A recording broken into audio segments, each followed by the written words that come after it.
ఆ తెలివిని సంపాదించుకున్న వాడిని ఆ మేనేజ్మెంట్లో పెడతావు. దేవుడు కూడా ఈ భూమి పైన నీకు సమయం ఇస్తున్నాడు, నీకు అవకాశాన్ని ఇస్తున్నాడు, నీకు ఇవ్వబడిన దాంట్లో నువ్వు ఎదగాలని కోరుతున్నాడు. నువ్వు ఎదిగిన దాన్ని బట్టి నువ్వు ఆయన ఎందుకు విశ్వాసం ఉంచిన వ్యక్తి అయితే ఆయన రాకడ వచ్చేటప్పుడు ఆయన 1000 ఏళ్ల పరిపాలన నువ్వు వెళ్తావు. కానీ అక్కడ అపవాది ఉండడంట. అపవాది ఎక్కడ ఉంటాడంట? ఆ అగాధం, ఆ డంజన్లో సీల్ చేయబడి ఉందంట 1000 సంవత్సరం. ఈరోజు మిమ్మల్ని అడుగుతున్నానండి, ప్రభుత్వ పాటు వెళ్ళాలని ఆశ ఉందా? ఈ లోకంలో నువ్వు దీనుడుగా ఉన్నావేమో, దరిద్రుడుగా ఉన్నావేమో, ఏమి లేని వాడిగా ఉన్నావేమో, కానీ నీకు కలిగిన దాన్ని మల్టిప్లై చేస్తున్నావా? ఈ ఆయుష్ మహా 70 లేకపోతే 80 సంవత్సరాలు అంతా కూడా ఉంటావా? గ్యారంటీ లేదు. కానీ ఆ 1000 ఏళ్ల పరిపాలన గ్యారంటీ. అందులో ఉంటావా? తాత్కాలికమైన వాటి కొరకు క్రీస్తుని విడిచిపెట్టి లోకాన్ని ప్రేమించి శరీరాన్ని ప్రేమించి దీంట్లో ఉంటావా? లేకపోతే 1000 ఏళ్ల పరిపాలనలో దేవునితో పాటు ఘనంగా ఉంటావా? నీ దృష్టి ఎక్కడ ఉంది? ఇది సత్యం, ఇది ఎవరు మార్చలేరు. జరగబోయేది. బైబిల్ జాగ్రత్త చదవండి. దీంట్లో ఎవరు కలుపుతాను లేదు, చెరుపుతాను లేదు. దేవుడు ముందే చెప్పాడు ప్రకటన గ్రంథంలో. అక్కడే ఎవడైతే చెరుపుతాడో కలుపుతాడో శపించబడిన వాడంట. ఇది జరగబోయేది. నన్ను God is clearly doing it. Are you ready? ఈ లోకం శాశ్వతం కాదు. ఇంకో ఈ సృష్టి కొరకు నువ్వు ఎదురు చూస్తున్నావు. We talk about global warming, but you know what? పంచభూతముల మహావేంద్రములతో లయమయ్యే రోజు వస్తుంది. దేవుడు ఏళ్తాడంట. ఈరోజు నువ్వు ఏదన్నా సాతాను మీద నేరం అవుతున్నావు. వాడు శోధించాడండి, సాతాను శోధించాడండి. శోధించబడ్డాను కాబట్టి ఇట్లా చేశానండి, శోధించబడ్డాను కాబట్టి ఈ పాపం చేశానండి, శోధించబడ్డాను కాబట్టి ఈ పలానా మాట మాట్లాడానండి, ఏదో అపవాది నన్ను ఇలా చేశాడండి. అన్నింటికి అపవాది మీద నేరం అవుతారు. అడుగు చూడు, ఆ 1000 ఏళ్ల పరిపాలన అపవాది ఉండడు. నీ బుద్ధులే. ఈరోజు నీ శరీరాన్ని నువ్వు అదుపులోకి తీసుకోలేకపోతే అందులో నువ్వు ఉండవు. నీ మనసును అదుపులోకి తీసుకోలేకపోతే నువ్వు అందులో ఉండవు. నీలో ఆత్మ ఫలము లేకపోతే నువ్వు అందులో ఉండవు. ఆ రాజ్యం నిశ్చయమో దేవుడు ఏలబోతున్నాడు ఈ భూమిని. జాగ్రత్త. అందుకనే యేసు ప్రభు నేర్పించిన ప్రార్థనలో ఏమని? పరలోకమందున్న మా తండ్రి, నీ నామం పరిశుద్ధపరచబడును గాక, నీ రాజ్యం వచ్చును గాక, నీ చిత్తము పరలోకమందు నెరవేరినట్లు భూమి మీద నెరవేరును గాక, మా అనుదిన ఆహారం నేడు మాకు. ఏ రోజుతో ఆ రోజుకి అడుగు. కానీ అదే సమయంలో ప్రార్థన చేసినప్పుడు ఏమని చేయాలంటున్నాడు? నీ రాజ్యం వచ్చును గాక. వస్తుంది ఆయన రాజ్యం. నమ్మేవారు హల్లెలూయా చెప్తామా? వస్తున్నాడు రాజుల రాజుగా, ప్రభుల ప్రభుగా. ఈ రోజు అయితే నీకు రక్షకుడిగా కనబడ్డాడేమో, కానీ ఆయన వచ్చేటప్పుడు రాజుగా వస్తున్నాడు, రక్షకుడిగా రావట్లే. ఆ రోజు న్యాయ తీర్పు తీరుస్తాడు. ఆ రోజు ఆయన ధవళ సింహాసనం దగ్గర రావాలి. ఎందుకంటే ఆ 1000 ఏళ్ల సంవత్సరముల తర్వాత అపవాది రిలీజ్ చేయబడుతున్నాడంట. అపవాదిని ఆ డంజన్ నుండి రిలీజ్ చేస్తున్నారంట. ఎందుకంటే రిలీజ్ చేస్తాం? వాడిని చంపేయచ్చుగా. You say death is very easy. మామూలుగా మనం అనుకుంటాం మనుషుడు భయం అంతా నేను చచ్చిపోతాననే భయం. ఒక మనిషి ఏదైనా జీవితంలో సాధించగలుగుతున్నాడంటే మరణ భయాన్ని జయించిన వాడే. చచ్చాను రాని వాడు ఏదైనా సాధిస్తాను కొందంట. బండి నడపాలంటే భయం, రోడ్డు దాటాలంటే భయం, బండి ఎక్కాలంటే భయం, విమానం ఎక్కాలంటే భయం, ఏదైనా సాధించాలంటే భయం, భయం భయం భయం భయం భయం భయం. ఒక విశ్వాసం అంటాడు.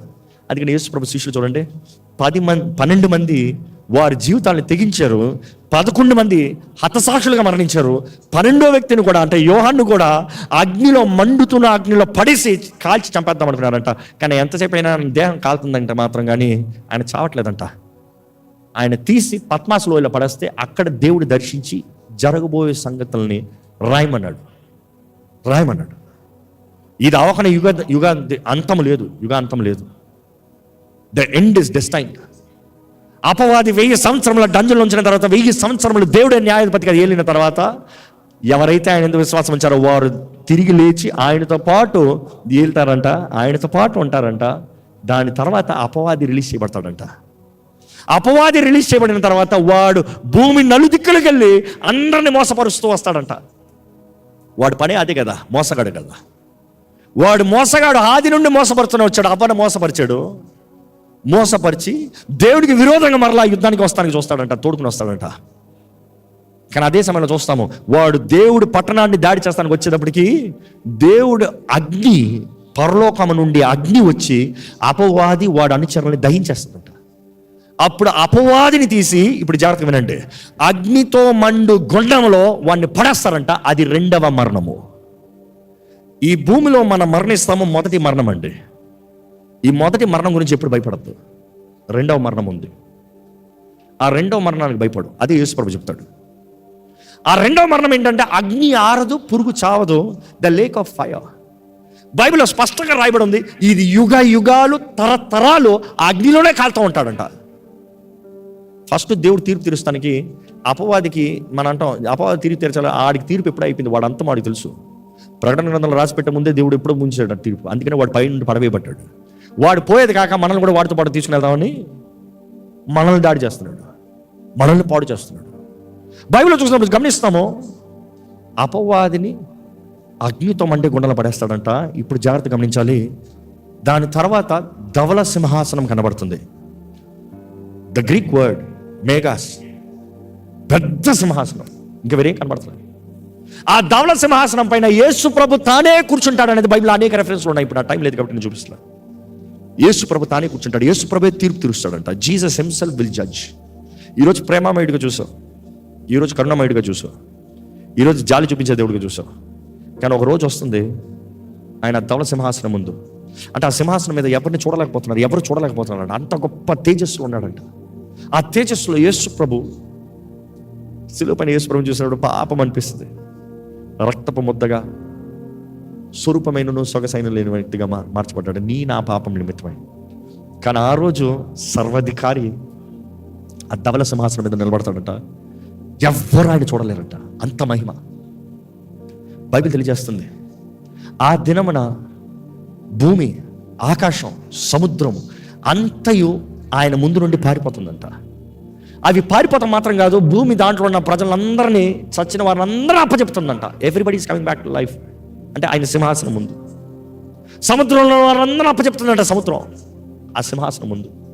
నువ్వు ఎక్కడికి పారిపోతానికి లేదు, ఎవరు నిన్ను రక్షిస్తానికి లేదు, ప్రతి ఒక్కరు ఆ సింహాసనం ముందు నిలబడాల్సిందే. ఆ సింహాసనం ముందు నిలబడినప్పుడు బైబిల్ తెలియజేయబడుతుంది, గ్రంథములు తెరబడుతున్నాయి, గ్రంథములు తెరబడుతున్నాయి. బైబిల్ అనేక గ్రంథాల గురించి రాయబడి ఉంది. జీవ గ్రంథము, ఎవరి పేరైతే గొర్రెపిల్ల రక్తం ద్వారా కడగబడిందో, గొర్రెపిల్ల రక్తం ద్వారా ఎవరి జీవితంలో అయితే కడగబడినాయో, రక్షించబడ్డాయో, వారి పేర్లు జీవ గ్రంథంలో రాయబడుతున్నాయి. మీకా గ్రంథంలో చూస్తాము, జ్ఞాపకాల గ్రంథము.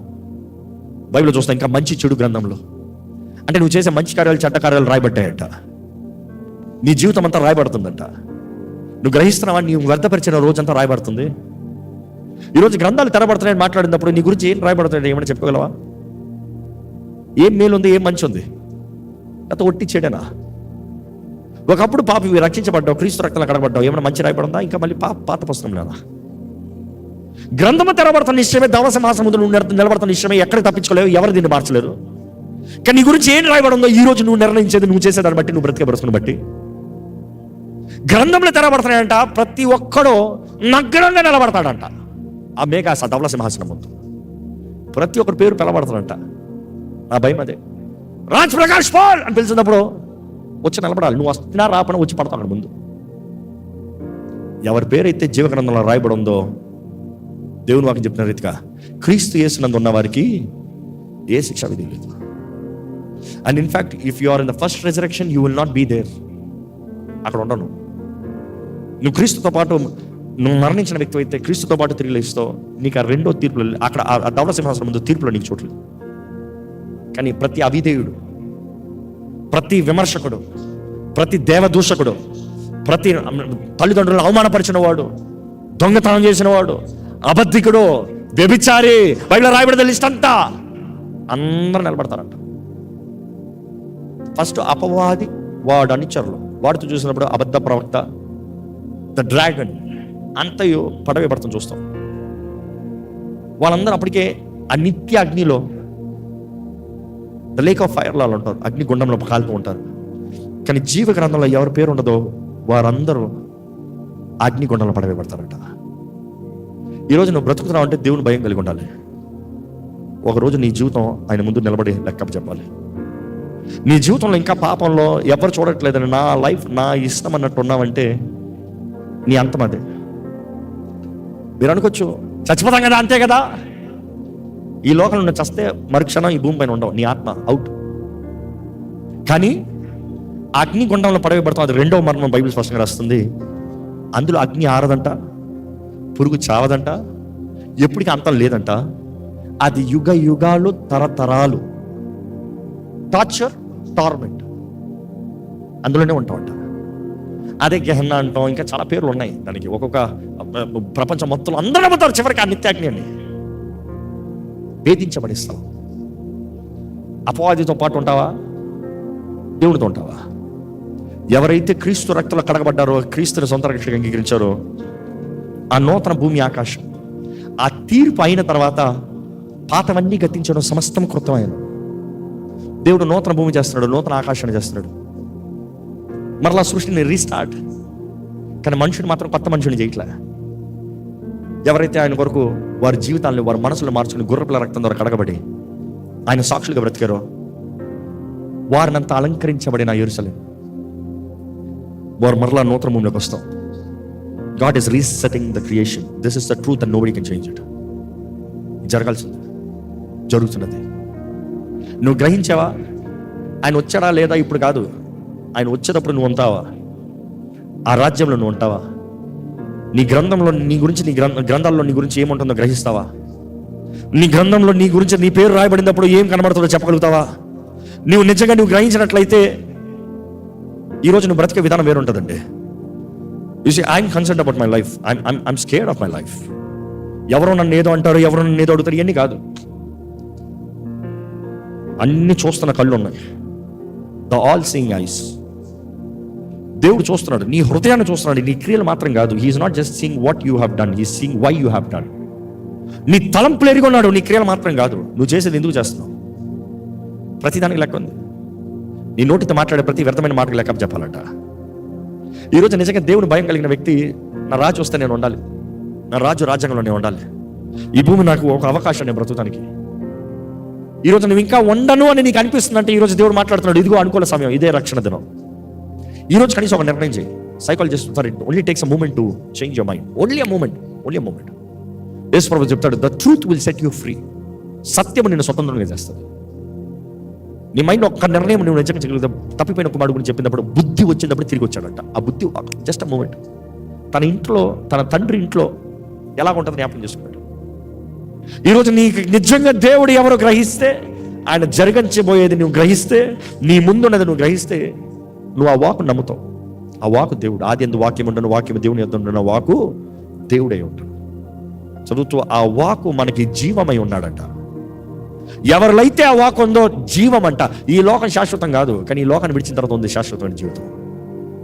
ఎందుకు ఉంటావు కోరుకో, ఎలా ఉంటావు కోరుకో. ఈ లోకంలో నీకు ఏం లేదేమో, ఉన్నదాన్ని ఎప్పుడు అంటావు, నాకు లేదు లేదు లేదు కాదు. ఉన్నదాన్ని వాడు. నీలో పెట్టిన తాదులు బయటికి తీ, నీ ముందు ఇచ్చే అవకాశాలను వాడుకో, నీకు ఇచ్చిన జీవితాన్ని సద్వినియోగపరచుకో. ఎవరైతే ఆయన ఎందుకు విశ్వాసం ఉంచుతారో నశింపక నిత్య జీవం కలిగి ఉంటారు, వారు నిత్య జీవం కలిగి ఉంటారనే మాట మరలా చూస్తాం. 1 యోహాను 5 కూడా మనం చూస్తాం, 11-12 వచనం. And the record God has given us everlasting life and the everlasting life is his son. ఆ నిత్య జీవం ఆయన కుమారుడు అంట. బైబిల్ ఇంకా కొన్ని వచనాలు చెప్పాలంటే యోహాను 14:6 చూసినప్పుడు యేసు ప్రభువు అంటాడు, నేనే మార్గము, నేనే జీవము, నేనే సత్యము, నా ద్వారా తప్ప ఎవ్వరును తండ్రి తెచ్చారు. యేసు మాత్రమే జీవం, యేసు మాత్రమే సత్యం, యేసు మాత్రం మార్గం అనేది స్పష్టంగా తెలియజేశాం. ఈరోజు ఎవరు చెప్పలేరు నేను పరిశుద్ధుని పుట్టకతో ఎవరు చెప్పలేరు, నేను తప్ప. Romans 8:23 is clear. All have fallen short of the glory of God. అందరూ ఆయన కృప ముందు తక్కువైన వారే, అందరు పాపలే. నిన్ను ఆయన రక్తం నిన్ను శుద్ధీకరిస్తుంది. ఆ శుద్ధీకరించిన తర్వాత నువ్వు పరిశుద్ధంగా బ్రతక, ఇంకా పాప జీవితాన్ని బ్రతికేవా? ఆయన నిబంధన రక్తాన్ని కాలి కింద వేసి తొక్కిన వాడివి, ఆయన మరలా బహిరంగంగా సులువు వేసేవాడివి, ఆయన మరలా అవమానపరిచేవాడివి. అలాంటి వాడికి ఇంకా ఘోరమైన శిక్ష అంట, ఘోరమైన జీవితం, ఘోరమైన అంతం అంట, క్షమాపణ లేదంట. ఈరోజు కృపాకాలంలో దేవుడు సమయాన్ని ఇస్తున్నాడు, ఎంత పాపినైనా క్షమిస్తానికి. నువ్వు ఎటువంటి బంధకాల్లో ఉన్నామో నీకు వినిపిస్తానికి దేవుడు సిద్ధంగా ఉన్నాడు. రోమీయులకు రాసిన పత్రిక 6:23 చూస్తాం, పాపానికి జీతము మరణము. యేసు ప్రభువు అంటాడు, పశ్చాత్తాప పడతనే కానీ నీకు నిత్య జీవం లేదు. రోమీయులకు రాసిన పత్రిక 5:8 చూస్తాము, దేవుడు తన ప్రేమను కనబరిచాడంట మనకి. మనం ఇంకనూ పాపులై ఉండగానే క్రీస్తు మన కొరకు మరణించను. ఈరోజు దేవుడు తన ప్రేమను మనకు చూపించాడండి. ఈరోజు దేవుడు తన కృప నీకు అనుగ్రహించాడండి. దేవుడు వాక్యం స్పష్టంగా తెలియజేయబడుతుంది. ఈరోజు యేసు అని పిలిచినప్పుడు దేవుడు రక్షణ ఉన్నాడు. ఈరోజు యేసుకి అనేక పేర్లు ఉన్నాయి. ఒక పేరు యేసు, ఆయన ఇమ్మానుయేలు, ఆయన సమాధానాధిపతి, ఆయన రాజుల రాజు, ఆయన ప్రభుల ప్రభు. ఆయనకి అనేక పేర్లు ఉంది. ఆయనకి ఇంకా కొత్త పేరు ఉందంట, తండ్రి పెట్టింది. ఆయనకి ఎవరికి తెలియదంట, ఆయన మాత్రం తెలుసంట. ఇప్పుడు అప్పటికే నీకు కనబరచకూడదు. కానీ ఈరోజు తెలియజేయబడుతున్న బైబిల్లో ఒక నిశ్చయత మనకి ఉన్నది ఏంటంటే, రోమీయులకు రాసిన పత్రిక 10:13 ఎవరైతే for whom show ever call upon the name of the lord shall be saved. ఆ నామాన్ని పిలిచిన ప్రతి ఒక్కరికి రక్షణ ఉందంట. అదే 10వ అధ్యాయం 9వ వచనంలో చూస్తే, ఎవరైతే తమ నోటితో ఒప్పుకుని యేసు దేవుడని తన నోటితో ఒప్పుకుని తన హృదయంలో నమ్మి దేవుడు అతని మరణము నుండి మరలా లేపాడని విశ్వసించి నువ్వు నమ్మినట్లయితే నువ్వు రక్షించబడతావు. అదే సమయంలో తెలియజేయబడుతుంది, for with the heart believeth unto righteousness. నీ హృదయంలో నమ్ముతున్నావు, విశ్వసిస్తున్నావంట. But with your mouth confession is made unto salvation. నీ నోటితో ఒప్పుకుంటాను బట్టి నీకు రక్షణ అంట. అందుకని అంటావు, నోరు తెరిచి ప్రార్థన చేయి, నోరు తెరిచి ఒప్పుకో. ఈరోజు మీ అందరికి ఒకటే అడుగుతున్నానండి, ఈ సృష్టి అంతం ఏంటో ఎరుగున్నాం. దేవుని వాక్యం స్పష్టంగా తెలియజేయబడుతుంది, ఆయన వస్తున్నాడు, త్వరగా వస్తున్నాడు. ప్రతి వారికి జీతాన్ని ప్రతిఫలాన్ని తీసుకుని వస్తున్నాడు. మొదటగా ఇంట్లో తీర్పు అంట. ఆయన పేరు పెట్టబడిన వారికి మొదటగా ఉంటుంది శిక్ష, జాగ్రత్త. ఆయన పేరు పెట్టబడిన వారు ఆయనను దూషిస్తూ బ్రతికినట్లయితే ఎంతో అవమానం, జాగ్రత్త. The judgement begins in the house of the Lord. దేవుని వాక్యం తెలియజేయబడుతుంది. ఈరోజు మిమ్మల్ని అడుగుతున్నా, ఏ రాజ్యంలో ఉంటారు? జీవం, మరణం, ఆశీర్వాదం, శాపం మీ ముందుంది. ఏది కావాలో కోరుకోని దేవుడు చెప్తున్నాడు. దేవుని వాక్యం చూసినప్పుడు దేవుడు ఏం చేస్తే దీవించబడతావు, ఏం చేస్తే శపించబడతావు అంతా చెప్పిన తర్వాత నీ ముందు ఉంది, ఏది కావాలో కోరుకో. ఈరోజు మనుషుడు ఏమంటాడు తెలుసా? ప్రేమించే దేవుడు ఎలాగ నన్ను అగ్నిగుండంలో వేస్తాడు, ప్రేమించే దేవుడు నన్ను ఎలాగ చంపేస్తాడు. ఇదిగో దేవుడు ప్రేమిస్తున్నాడు కాబట్టి అన్నీ చెప్పాడు. ఆయన ప్రేమిస్తున్నాడు కాబట్టి నీ కొరకు నరరూపతారుకు వచ్చి నీ శిక్ష అంతా భరించాడు. నువ్వు ఇంకా పాపిగా ఉన్నప్పుడు దేవుడు నీ కొరకు మరణించాడు. నువ్వు నమ్మకున్నా, నువ్వు విశ్వసించుకున్నా, నువ్వు you are an arrogance, pride, నేను నా ఇష్టం, నా జీవితం, నేను అనుకున్నట్టు బ్రతుకుతాను అన్నట్టు ఉన్నావు కాబట్టి లెక్కప్పని జీవితాన్ని దేవుడు ఏం చేస్తాడు తెలుసా? శిక్ష ఆల్రెడీ నిర్ణయించబడింది, కొత్తగా చెప్పాల్సిన అవసరం లేదు. అదే ఇందాక చెప్పాను, అపవాదికి ఆల్రెడీ తీర్పు తీర్చబడింది. అదే సమయంలో మానవుడికి తీర్పు ఎలాగ ఉంటుందో ముందే తెలియజేయబడింది. అపవాదికి ఇంకా తీర్పు సింహాసనం ముందు రాడు, నేరుగా వాడిని పడేస్తాడు. మానవుడు సింహాసనం ముందుకు వస్తున్నాడు, లెక్క చెప్తున్నాడు. ఇప్పుడు మనకుంది టైం మార్చుకుంటానికి, వాడికి టైం లేదు ఇంకా రక్షించబడతానికి. బైబిల్లో స్పష్టంగా తెలియజేయబడుతుంది, వాడిలో దోషము కనబడిన దగ్గర నుండి దేవుడు సమయాన్ని ఇచ్చాడంట, చూస్తూ వచ్చాడంట. వాడు దేవుడికి విరోధంగా తిరిగాడు కాబట్టి పడవేయబడ్డాడు, వాడు తీర్పు తీర్చబడింది. కానీ ఈరోజు మనకైతే కృపాకాలంలో ఉన్నాం. దెర్ స్టిల్ టైం నీ బ్రతుకు మార్చుకుంటానికి. ఎవరి కొరకు నువ్వు బ్రతకాల్సిన అవసరం లేదు. ఎవడో ఎట్లా ఉన్నాడని నువ్వు అట్లా ఉండాల్సిన అవసరం లేదు. వాడు తిట్టాడని నువ్వు తట్టాల్సిన అవసరం లేదు. వాడు కొట్టాడని నువ్వు కట్టాల్సిన అవసరం లేదు. వాడి నాశనం వాడు కోరుకున్నాడు, నీ జీవం నువ్వు కోరుకో. దేవుని ఎడల భయభక్తులు కలిగి ఉండు. దేవుని భయం కలిగిన వాడు పాపం చేయకుండా ఉంటాడని దేవుడు నాకు తెలియజేస్తుంది. మీరు పాపం చేయకుండా దేవుడు నీ భయం, తన భయాన్ని నీలో పెడతాడంట. దేవుని భయం అంటే భీతి కాదు, గౌరవం. ఇదిగో ఈరోజు దేవుడు నిన్ను ఉద్యోగపరచాలని ఆశపడుతున్నాడు. ఈరోజు నువ్వు ఎక్కడికి వెళ్తావు? నువ్వు చేయాల్సిన నిర్ణయం. నీ ఆశ ఏంటి? మీ ఆశ ఏంటి చెప్పండి? త్వరలో నాశనమయ్యే ఈ లోకంలోనా, లేకపోతే నిత్యత్వం దేవునితోనా? ఎందుకంటే 1000 పరిపాలన మాత్రం కాదు, దాని తర్వాత నూతన భూమి, నూతన ఆకాశం, దాని తర్వాత యుగ యుగాలు, తరతరాలు. ఇంకా కీడు లేదు, ఇంకా చీకటి లేదు, ఇంకా చిమ్మట లేదు, ఇంకా శాపం లేదు, ఇంకా ఆకలి దప్పికలు లేవు. సమృద్ధి కలిగిన గొప్ప రాజ్యంలో దేవుడు మానవుడు కలిసి బ్రతికి, దేవుడు చేసుకున్న ఉద్దేశం అదండి. మనుషుడు దేవుడు కలిసి బ్రతకాలండి. కానీ అపవాది హీ హాస్ కరప్టెడ్ ఇట్, ఆ ఏదైనా తోటలో. కానీ ఈ సత్యం జరగబోతుంది, గ్రహిస్తున్నావా? ఇక్కడ నుండి ఒక దృష్టితో మీరు బయటకు వెళ్ళాలి. ఎక్కడ మీరు ఒక నిర్ణయం చేయండి, తలలోంచి మనం ప్రార్థన చేద్దాం.